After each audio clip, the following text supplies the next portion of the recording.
This puppy was bred to die in a dogfighting pit. His journey has inspired millions for good reason.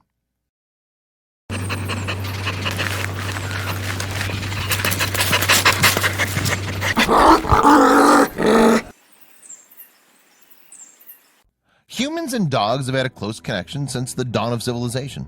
Dogs are great companions, and their instinctive pack mentality fits our close-knit family structure like a glove.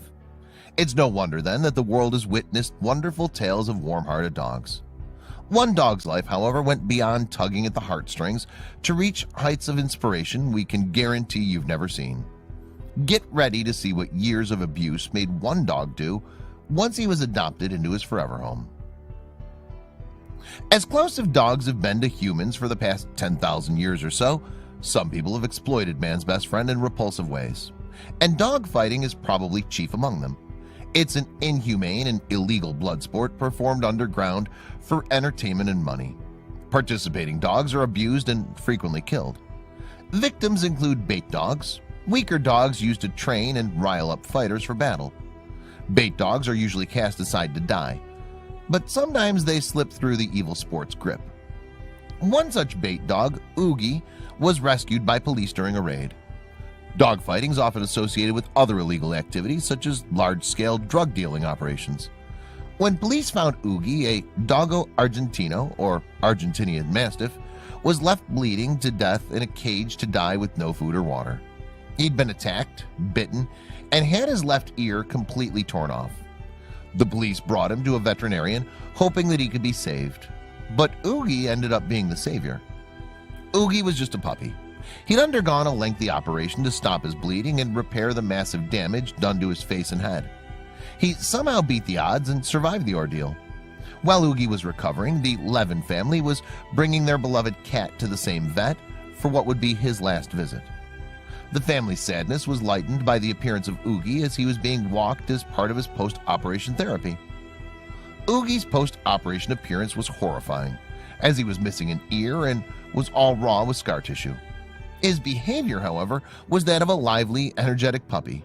He showered the Levins with kisses and happily trotted all around like any other excited dog. The Levins immediately fell in love with Oogie. The joyful pooch fell right into the family, which already included two twin 12-year-old boys. Oogie brought joy, but also inspired the family to begin an unexpected crusade. The Levin family loved Oogie unconditionally, although there was some apprehension about whether he would be an aggressive dog. The vet who saved his life quickly snuffed out that suggestion. "This dog will never ever bite anyone," the doctor assured the family. Oogie quickly grew to a healthy weight, and although his scars never physically faded, they became invisible to the Levins. Soon the heartwarming story of Oogie's triumph spread so far it got national attention, and you won't believe where. By 2008, when Oogie was a few years old, Larry Levin had become a breed advocate trying to stop dogfighting.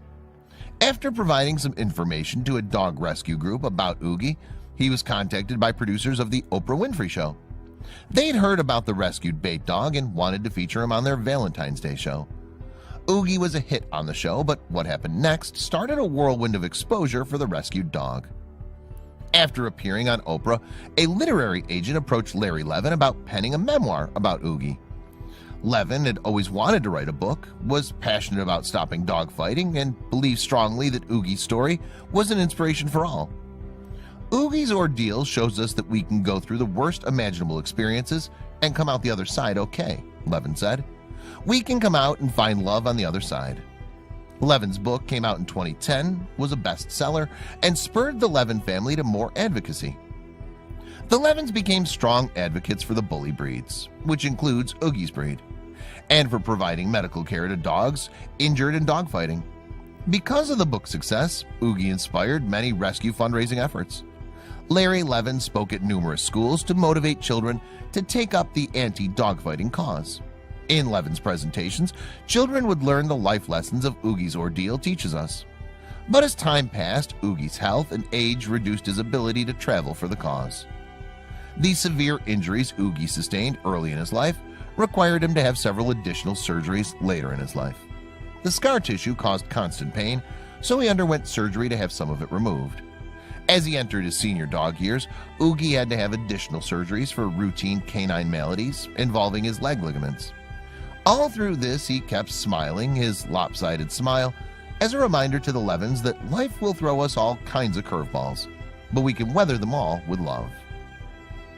As he reached 100 in dog years, Oogie crossed the rainbow bridge that lies at the end of the road for many family companions. On his last day, Oogie enjoyed a bison fillet, one of his favorite treats.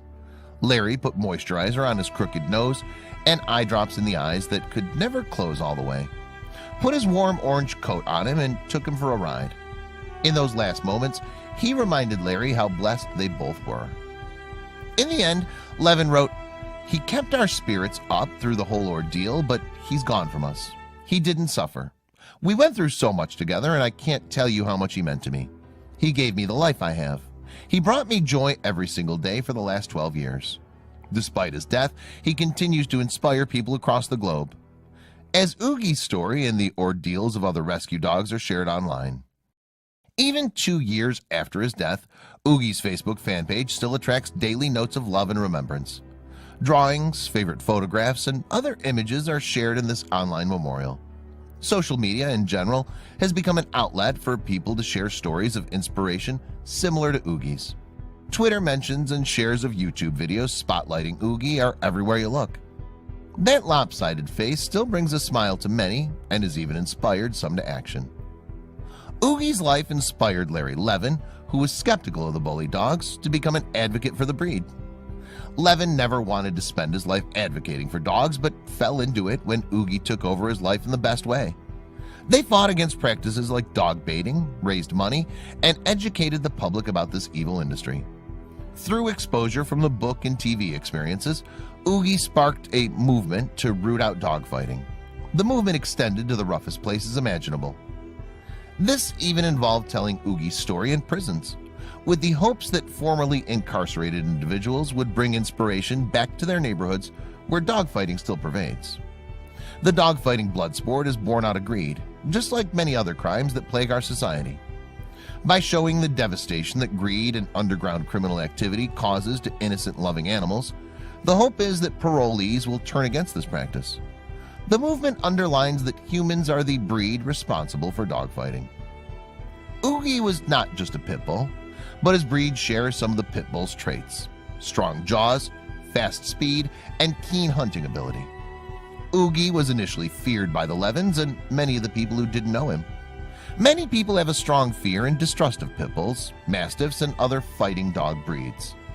Oogie's story is just one in a long line that illustrates the simple kindness of dogs.